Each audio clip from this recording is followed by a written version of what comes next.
On this production line, in order to be able to understand the actual conditions of short stoppages more clearly, check sheets are prepared for each piece of equipment.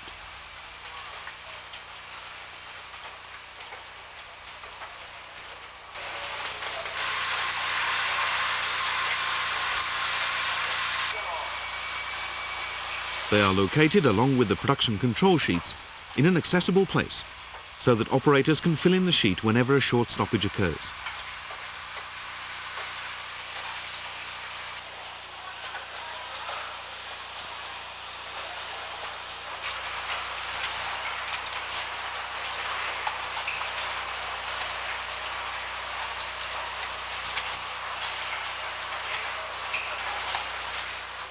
The check sheets are totaled every day, and the data is kept for analysis when improvements are planned.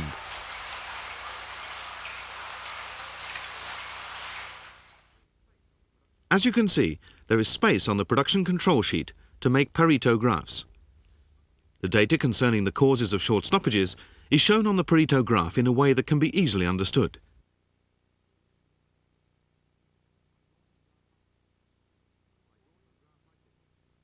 By drawing a graph like this, you can show important items which will help to get rid of short stoppages on the production line as a whole.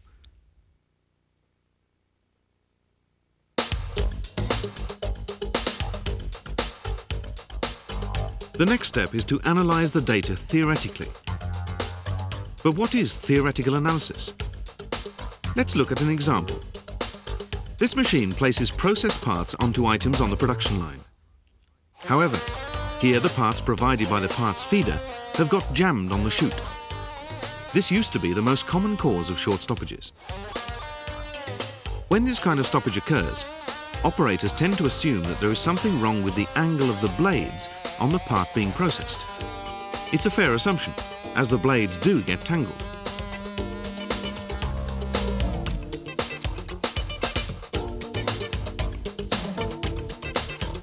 However, if you think about this logically, the distance between each part is less than their diameter. This means that the parts are too close together, and that is the likely cause of the problem. Regardless of the shape of the blades, they would still get entangled. Like this, once you understand the situation theoretically, you can focus on the conditions which cause the problem. Generally speaking, you have to examine the situation from the viewpoint of materials, equipment, method, and people. In this example, 3 conditions are listed. Materials, meaning the shape of the parts. Equipment, meaning the shape of the chute. And method, meaning the means of supply. Once you've clearly determined the conditions involved, you can examine the factors corresponding to each condition in concrete terms.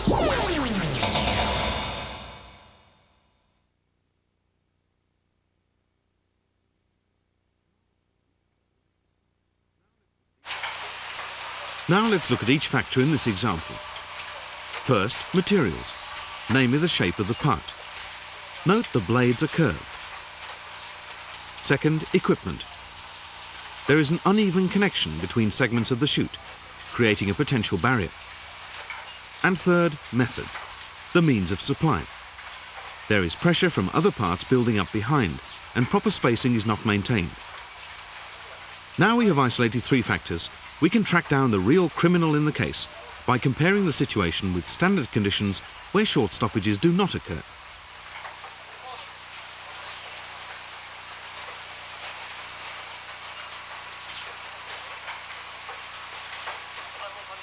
First, how about the shape of the blades?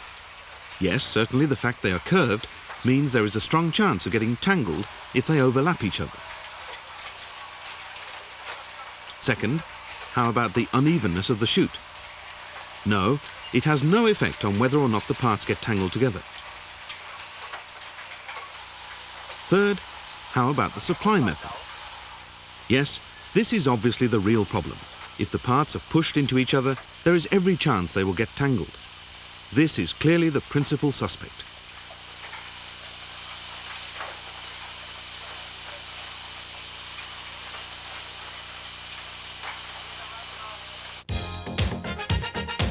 The method of analysing the phenomena of short stoppages by theoretical explanation of what is different from the standard situation is called PM analysis. It leads to the drawing up of improvement plans.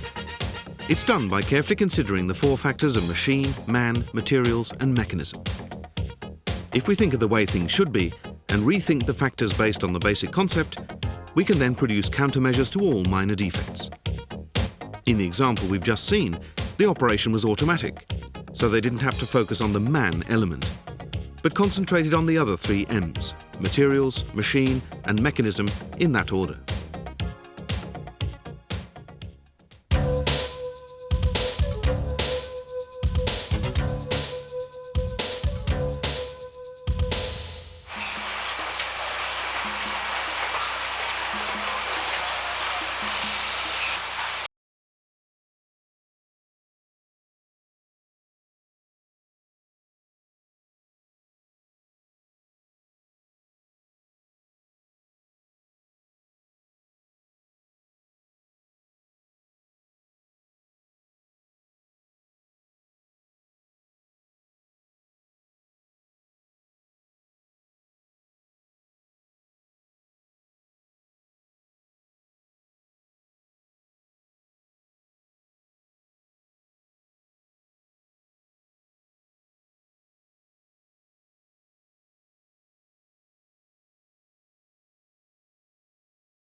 Points, it's important to grasp precisely how the equipment should be working.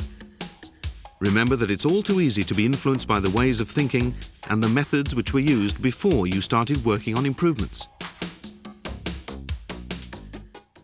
2,000 meters, 2001,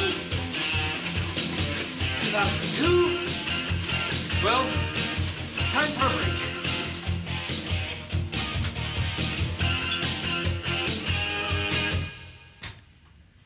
You've seen steps 1 and 2, which operators themselves have to implement. But steps 3 and 4 are coming up shortly and can only be done in conjunction with the maintenance and design departments. A bit of teamwork.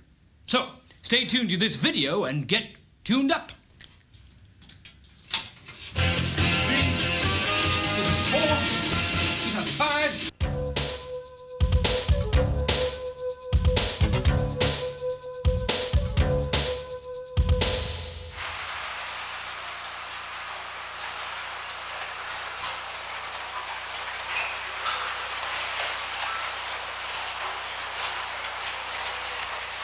How were conditions fixed in the first place for installation and processing of the parts and sub-assemblies we use every day?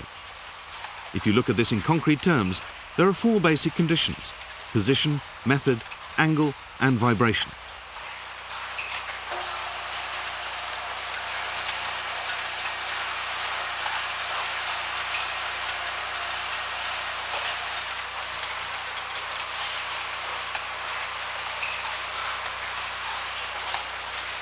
To a large extent, these are based on past experience and technology.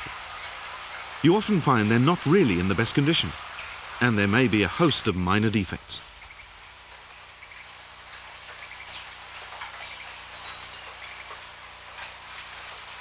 In order to improve these minor defects, we have to rethink installation and processing conditions to try to get back to ideal conditions. This, of course, means ensuring that not even the smallest defect is overlooked. Let's look at an example.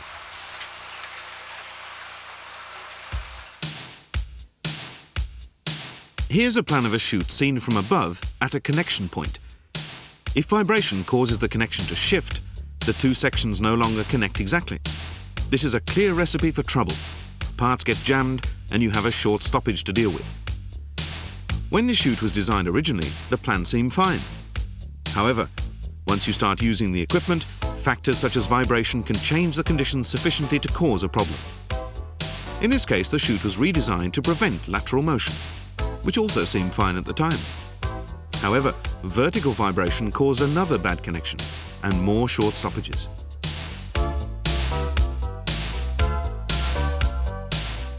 Finally, ideal conditions were realized by a second improvement design. That was the end of short stoppages.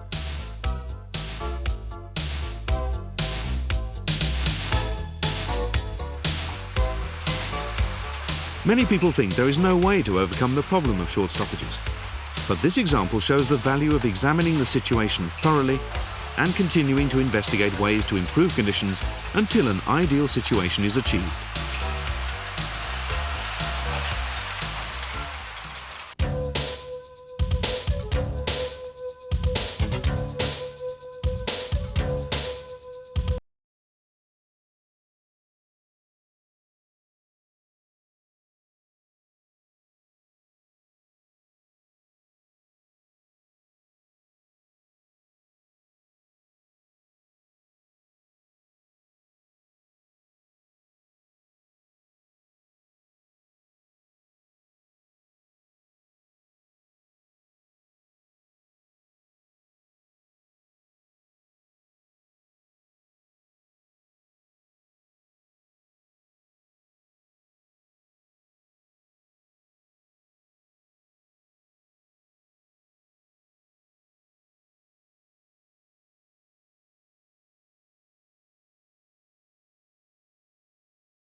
The second method of approach is to improve the design of jigs and tools.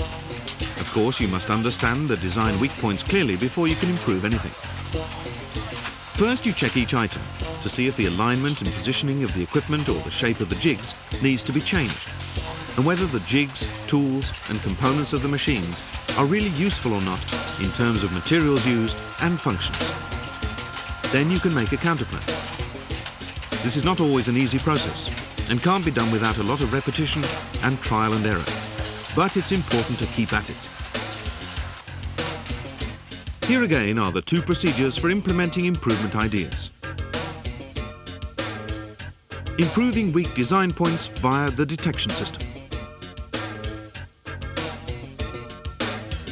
and improving weak design points of jigs and tools.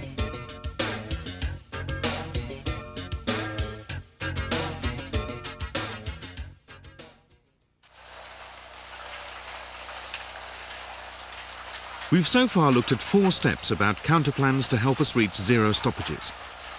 This is known as corrective maintenance. It means maintenance activities which bring improvements by returning to the design stage.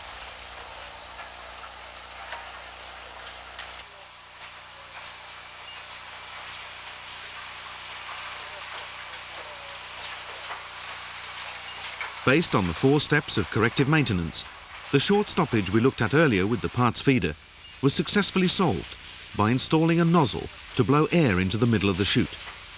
This serves to separate the parts on the chute and keep the blades from getting tangled together. The result, 0 stoppages.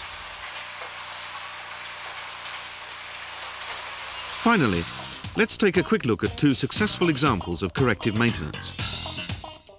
On this production line, parts supplied by two parts feeders are combined together and fixed on a workpiece. There are many factors here which could contribute to stoppages. Before improvement, if a short stoppage occurred on either of the parts feeders, then the whole production line came to a halt.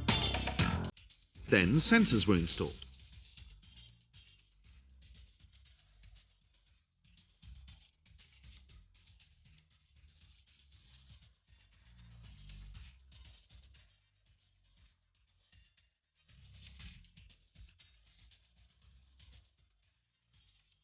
If a sensor detects a short stoppage, a lamp flashes and a buzzer sounds to inform the operators. A spare chute, parallel to the equipment, can be used to supply the combined parts while the fault is being fixed. This means that a short stoppage does not upset the whole production process.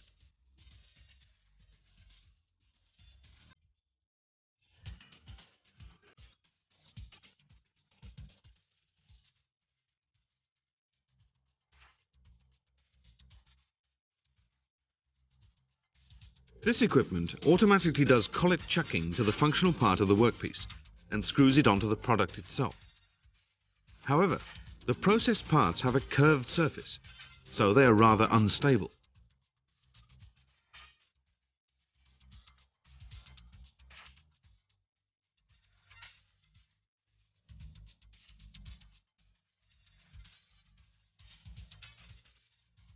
Before improvement, the part sometimes slipped sideways in the chuck and caused short stoppages. Analysis showed that the position of the part was not regular in the chuck. It was clear that if the chuck was at all worn inside, it could not hold the part in a stable position. In order to overcome this problem, a magnet was inserted. Two metal plates were also added to the part of the chuck which suffers wear most to prevent malformation. The magnet fixes the position and the plates maintain the chuck walls. The result is accuracy every time and zero stoppages.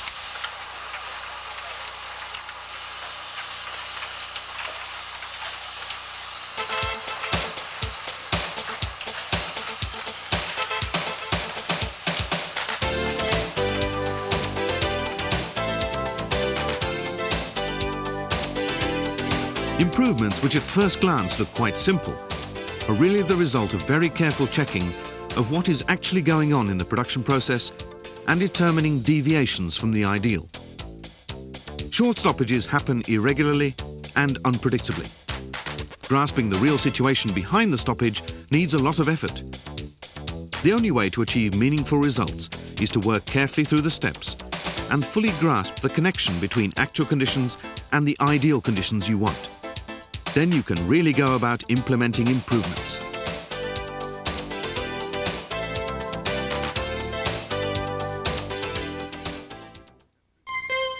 Finally, let's review the 4 steps to zero stoppages. Step 1, analysis of short stoppage problems. Step 2, improvement of defective points. Step 3, examination of ideal conditions. And Step 4, improving weak design points.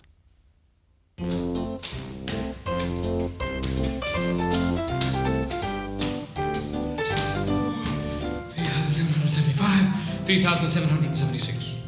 Step by step. That's the secret. And I didn't stop once. Well, no, I didn't stop once. You see, the effort of making improvements is like going upstairs one by one. It's just like training your own body. Zero stoppages need a bit of effort. But I hope you can see it's worth doing.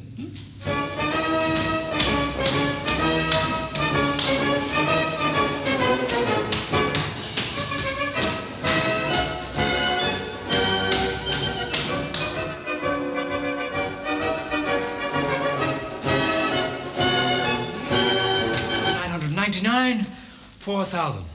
Made it. Well, we've come all this way together. So, that's the end of our look at short stoppages. But why don't you take a short stoppage and enjoy the view from the roof? But I haven't got a head for heights, only for puzzles. So I'm back off down to my puzzle. Bye!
Small lives, no future, just more of the same. You want a future, you gotta stand up and steal it.